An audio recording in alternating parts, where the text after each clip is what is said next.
I'm joined in Scotland, and we have. Heather Buds, hi, how are you? Nice to meet you. Nice to meet you too.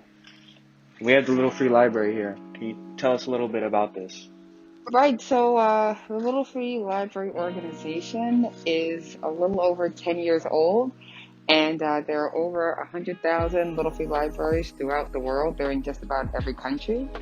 And it was started by a man named Todd Bowl, who did it as an ode to his mother, and built the first one in Wisconsin, and that led to the many Little Free libraries that now exist.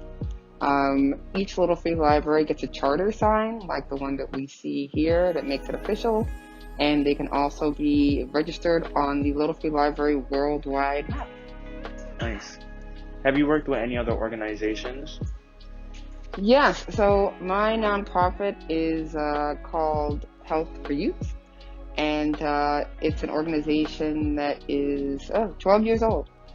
And we work with approximately 78 youth nonprofits throughout New York, New Jersey, and Pennsylvania. Most of the organizations that we work with are mid to large size organizations, and we do a lot of work essentially filling in the gaps for them. So if they are looking for programming around reading or college readiness or community gardening, we work with them on those kinds of programs. Okay. How has the Little Free Libraries impacted the communities, and have you got any feedback from the communities?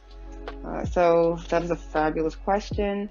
We have gotten feedback, and we got a lot of feedback during COVID. So when COVID happened, several of the Little Free libraries had to be taken down.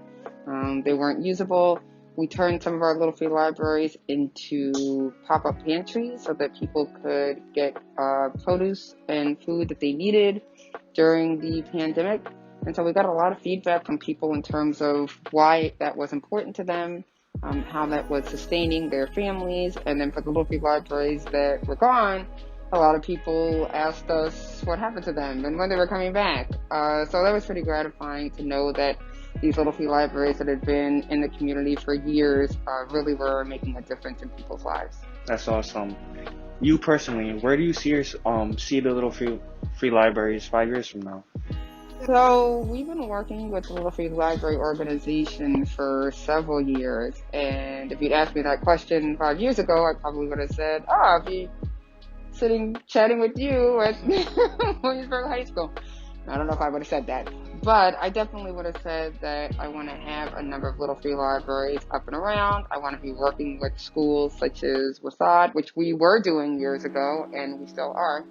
And, you know, the real focus of the Little Free libraries isn't so much the physical books, which is important, but it's really what they represent and what they do for a community, which is to bring literacy to neighborhoods, bring them to people, and allow some young people who maybe don't own a book and never had a book of their own in their house to be able to have that and then open up their imagination to all sorts of possibilities within their reading capabilities.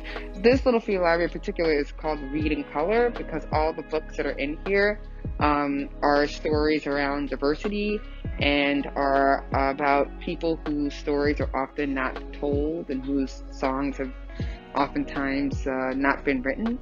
And so to the extent that this particular Little Free library will be here at WHSAD and is the fourth in our New York City Read in Color 5-borough program, it's pretty exciting, and we're honored that your school will be having it. So for that, we are very grateful. Thank you, Ms. Heather Butts, for stopping by today and answering a few questions for us. It's been a pleasure working with you over the years. Oh, thank you.